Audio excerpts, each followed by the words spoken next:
The stressors associated with caring for an older adult with complex health issues can be emotionally and physically difficult. Numerous studies have explored how gratitude can positively affect one's well-being. Hello, everyone. I'm Cheryl Musial, and welcome to My Care Advisors. In this episode, Living with Gratitude, the important role of family caregivers, we are joined by Certified Senior Advisor, Sean Barnes. Well, welcome, Sean. I'm so grateful to have you here today to speak with our listeners. Thank you, Cheryl. It's my pleasure. I'm very pleased to have been asked to join you today. Well, let's start right into it. So, Sean, can you explain who are caregivers? Well, the short answer, Cheryl, is that you and I, most of us, at some point in our lives, become or already are caregivers. We are daughters and wives, husbands and sons, sisters and brothers, grandchildren, nieces, nephews, life partners, neighbors, and friends. And if you'll take a seat, I'll give you the long answer as well. Caregiving takes many forms. Now, many of us are already helping someone who is disabled or aging or infirmed. And we do this every day. We know we're helping, but we don't think of ourselves as caregivers. We're glad to do the things that we do, and we feel rewarded by it. But over time, if it's a daily or weekly sort of grind, we can become exhausted and stressed. Even though in small doses, these jobs are manageable, having to juggle competing caregiving duties along with the demands of our life, our work life, our family life, this can be quite the challenge. And as we continue in this role, balancing work and family and personal life and trying to handle caregiving roles, we may see our stamina wane, and then we may experience guilt and depression over those things we can't do. Thank you, Sean, for sharing that. You're so right. Just so many things can impact caregiving. I was wondering some of the statistics that exist about caregivers. Well, Cheryl, there are many statistics for beginners. The CDC, or Center for Disease Control, in 2009 did a study using its behavioral risk factor surveillance system. And it found at that time in 2009 that approximately 25%, 1/4 of U.S. adults 18 and over, had reported providing care or assistance to a person with a long-term illness or disability in the previous 30 days. Now, at that time, about 44 million Americans provided about 37 billion hours of unpaid, so-called informal care each year. Now, in 2020, the National Alliance for Caregiving, or the NAC, along with the AARP, cited a study in which almost 53 million Americans were counted as providing unpaid care to a family member. Oh, Sean, thank you so much for sharing those statistics. And I was really wondering, what are the factors that influence caregiving? As in every situation with individuals, it would vary. But in general, we see that the unpaid or informal family caregiver is typically a woman, 75% of the time, in fact. And that woman is on average a 46-year-old who works outside the home and spends 20 hours or more weekly providing care for her mother. She is likely married or living with a life partner, like the majority of caregivers who are between 35 and 64. And actually, most caregivers work. Even among caregivers aged 50 to 64 years old, 60% are estimated to be working part or full time. How does that impact them? Well, it depends on how many plates they're juggling, doesn't it?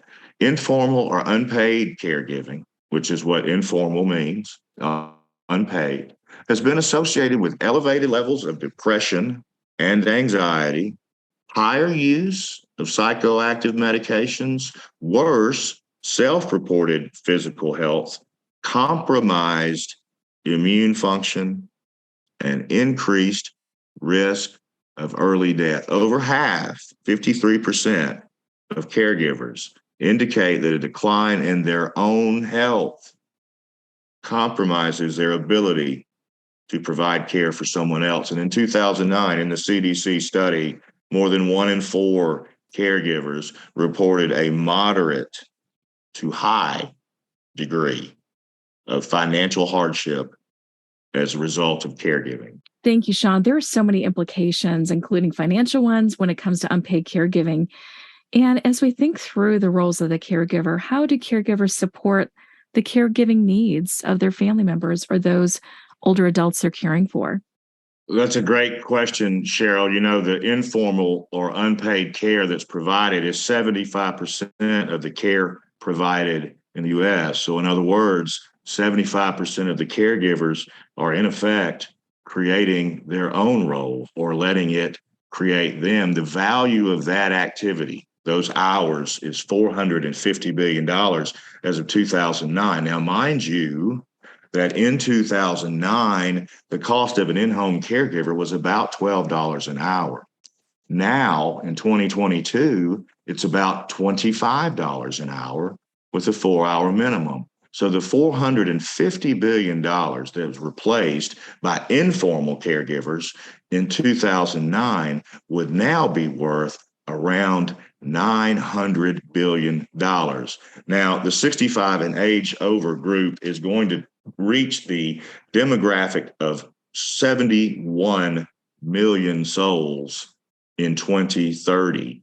And what's interesting is that in 2009, when this study was done, there were believed to be 7 persons, 7 potential caregivers per care recipient in the US. In 2030, when the population has nearly doubled of seniors age 65 and over, there will be only 4 potential caregivers per recipient. So naturally, we're going to have to offset the lack of caregivers with paid or formal caregivers. But to answer your question, the roles that caregivers manage are wide and varied. It may be that you buy groceries for your loved one. It may be that you then cook for them. You may clean their house, do their laundry. You may help your family member get dressed. That may involve helping them reach their shoes to tie them or button a shirt, or it may be picking clothes out for your loved one who no longer has the capacity for judgment. It could be helping with transferring someone in and out of bed. And it could be that you would then help them with their medications. Even today, caregivers are being asked to handle very complex medical tasks like the giving of injections, feeding tubes, IV medications, catheters. These are some of the things that face you potentially as a caregiver. You also, as a caregiver, need to assume the role of advocate, meaning that you need to not only schedule and drive and attend the medical appointments of your loved one, you also need to act in their best interest, particularly if they cannot do so for themselves. Now, the other thing we've mentioned already is that so many of us as caregivers work. And that role will be impacted by your role as a caregiver, meaning that it won't be unusual at some point for you to put work aside and handle an emergency with your loved one, no matter the pressure at work.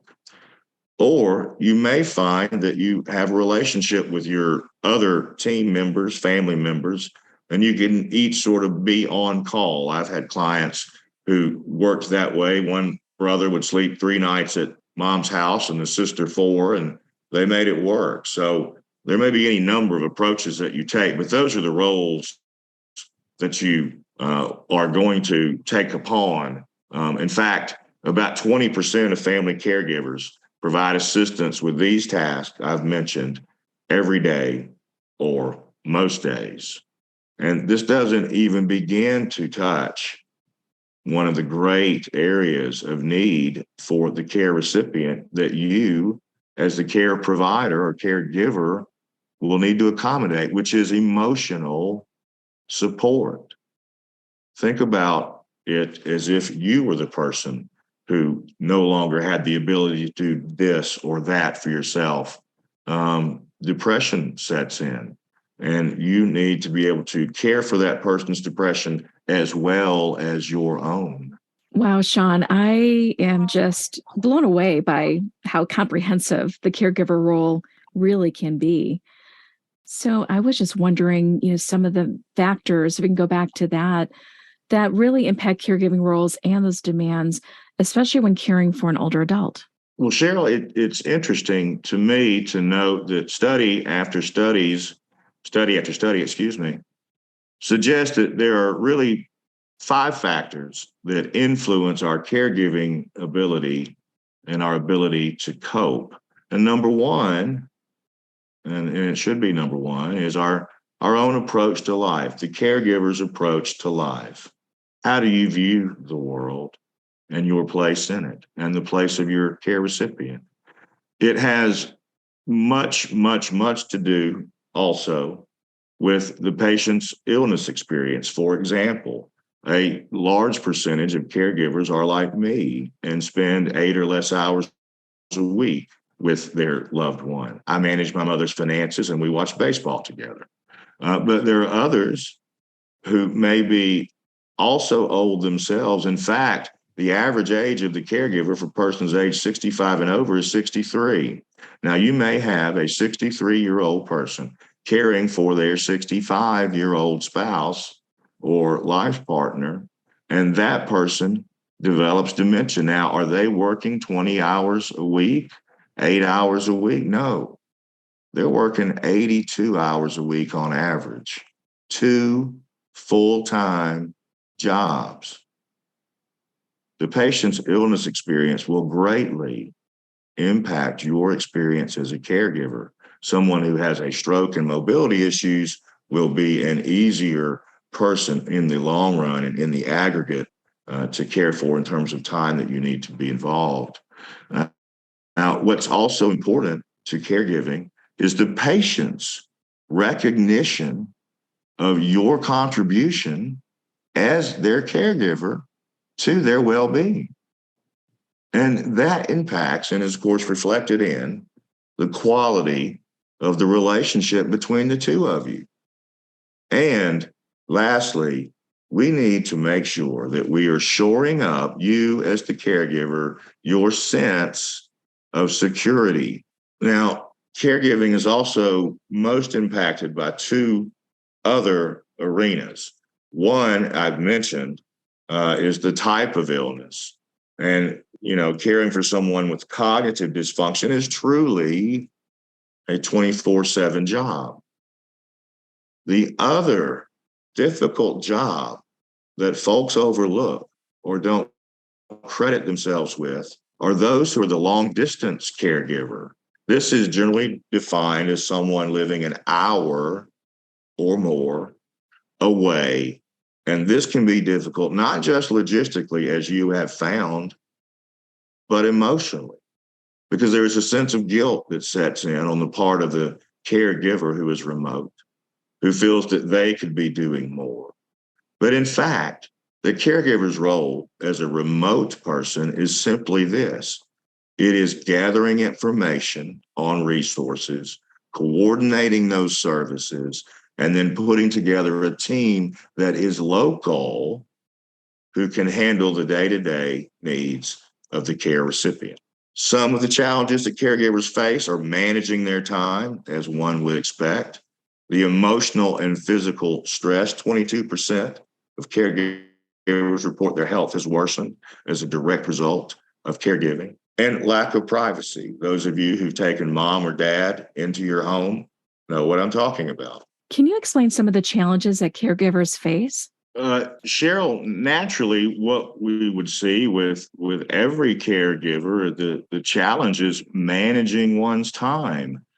So caregivers generally say they have less time for themselves and their family, other family members, or they have complications around balancing work schedules with caregiving needs. The 22% of caregivers report that their health has worsened as a result of caregiving. Now, I believe we may have mentioned earlier that there is a vast array of caregiving resources or roles, let's say. Someone caring with a cognitive dysfunction would be working on average as much as 83 hours per week. Whereas someone like me, who by the definition of caregiving is himself a caregiver, I spend about 8 or 10 hours a week with my mother watching baseball and paying her bills. Both are caregiving roles. Now, those of you who are caregivers who have taken mom or dad or brother or sister into your home know that this is akin to an invasion of privacy. And that takes an emotional toll on you, and it does on the care recipient as well. But here are the real challenges. The meat of the matter is this: most family caregivers are unpaid, and they can start to feel financial strain early in the process. Not only is it the financial strain, that stress is compounded by a lack of sleep. This can be the beginning of the end for the aging caregiver. And many caregivers are plagued, tormented really, by their inability to ask for help, and such they become isolated and depressed. Let me give you a tip. If someone asks you, how can we help you? What can we do for you? Do not in the future tell them, we're fine. Thank you so much for asking. Just knowing that you care is enough. Next time, have a note in your pocket or on your phone or in your mind. And that note is a daily or weekly running list of tasks. And when someone asks you what they can do to help, instead of saying, we're fine, thank you, say, well, as a matter of fact, I need to pick up some prescriptions. Would you mind either A, sitting with my loved one while I do so, or B, picking them up for me? And that could be true for prescriptions, a library book, the cleaners, or any number of errands or tasks that on their own are insignificant. But when you're caring for someone who requires your attention 24/7, are overwhelming and don't usually get done. Well, Sean, thank you so much for sharing those facts. I am just thinking about how grateful I am overall for all the caregivers. As am I, Cheryl. It's amazing the contribution that people are making in the lives of others. And I think in that way, we can view caregiving as a fulfilling and a meaningful journey. And we can prepare for this journey, such as some of you today may begin to do as a result of our talk, is realize those, I call them God moments. You may wish to call them something else, but when you're helping someone, you get a sense of fulfillment. That is what each of us on earth needs, is validation in the sense of providing something to others, fulfillment.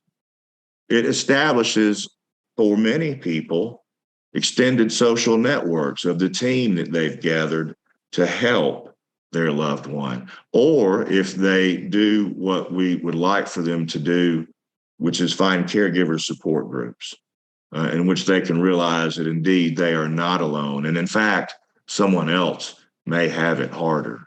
And so we want to feel needed. We want to feel useful. So does, by the way, our care recipient. And so we need to involve them in their own life in their own care decisions and in their own treatment plan that we set out for them and with them with the help of their medical professionals. But the thing about caregiving is, I think we learn, each of us, in those hard moments when we feel alone, we learn a little bit about the meaning of life. So, Sean, what steps can caregivers take to help manage your stress and foster that whole sense of gratitude? I think probably, as we said earlier, and in so much of aging care, we stress and promote planning. So if we can create a plan and work that plan, I think that we can be better adapted and better equipped and remain healthier. And what we want to do in that plan is to start with the diagnosis of our loved one. We want to learn about that diagnosis. We want to learn about that disease process. We want to learn about what's coming around the bend and plan realistically for that. We want to talk with our care recipient about their finances and their health care wishes. If they don't at this time have in place something like a power of attorney or will or living will or a trust in some cases, now is the time to do so. And we need to have that difficult conversation. Many folks have it with their parents around VA benefits, and often men of an age that would receive it, the greatest generation and the silent generation who fought in Korea, those men will turn that down. It's a hard discussion for some family members because the men are too proud to take the money. But we need to talk with them about their wishes. We need to consider inviting others in on that discussion of the choosing of the care recipient as well as us, and let them voice their concerns about what they're being asked to do, and let the care recipient address those along with you, the primary caregiver. And we need to begin to find resources like Meals on Wheels or adult daycare programs. Not every community has either of these, but many do. And the way to find out if yours does is to find out about the Area Agency on Aging. This is a federal program. It is generally set up regionally in states, but the Area Agency on Aging will have a listing for you of all of the available resources around aging care or disabled care. And then you want to find support. That same Area on Agency on Aging will list caregiver support groups in the area, as will disease-specific sites like the Alzheimer's Association, for example. And I would encourage you, again, if you're not getting support from someone else, emotional support, a caregiver support group is really life affirming and life changing. So I hope you'll do that for yourself. So thank you, Sean, for sharing those important tips. I was wondering about other ways that one can practice gratitude and improve caregiver health. Well, Cheryl, I looked into this not long ago, and I found an interesting proposition, I'll say, a paper by a licensed clinical social worker who is named Carol Ward. And she outlines 6 ways to practice gratitude and improve caregiver health. And number 1, she says, thank your earthly guardian angels. These are the people we've just talked about assembling into a team to talk with the care recipient about setting a course of action moving forward. Thank these people. It may be a text, it may be a note, it may be a letter, it may be a call, it may be a prayer. But whatever you do, thank them. Encourage them to continue working with you. You need them, and it will give you great joy to express gratitude to them. And then try and spread that positivity through that gratitude to everyone you encounter. It's amazing what a little thing can do, like a smile.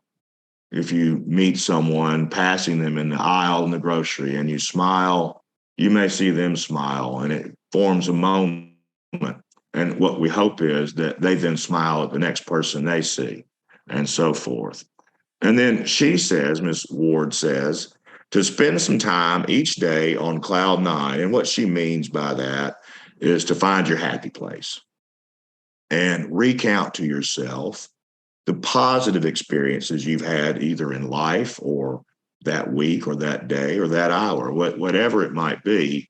Explore the positive and acknowledge the positive and acknowledge the small joys. So if you pulled aside the curtain this morning and a beam of light shone through the clouds, be grateful.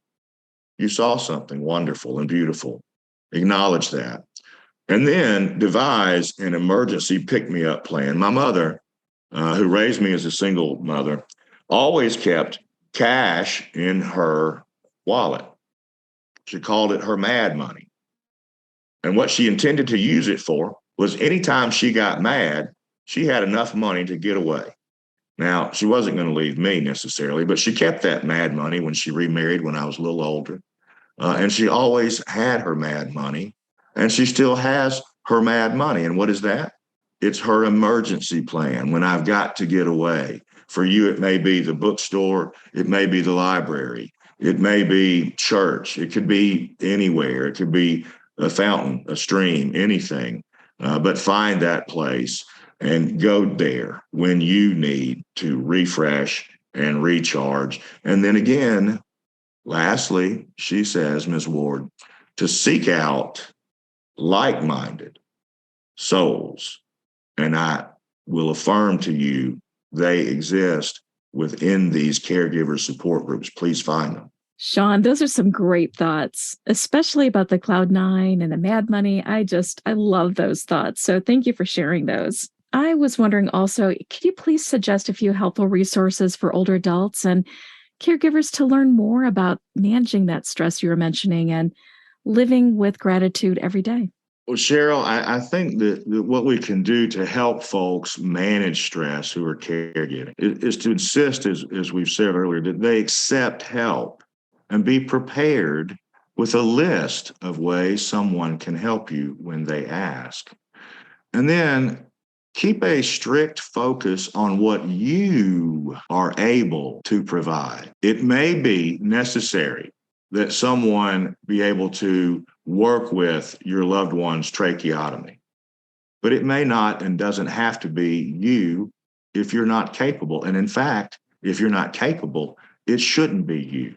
So take a very realistic view of what you can provide and then set realistic goals for what you can achieve. Perhaps you cannot manage the tracheotomy of your loved one, but you can manage to get the mail. Everything is important for someone who can do nothing for themselves. And then again, I want to ask you and urge you to get and stay connected with others. Thank you, Sean, for these valuable tips and resources. I was wondering also if there are additional resources that families and caregivers can access. There are quite a number. I think if you do a quick Google search, you could find a great deal of information. And I encourage you to find that information. I've often thought that it matters less what system you employ to do something, and matters more that you have a system of some sort to do something. So, certainly our clients are rewarded by calling us at Care Patrol, and you can reach us at carepatrol.com locally in each of your areas.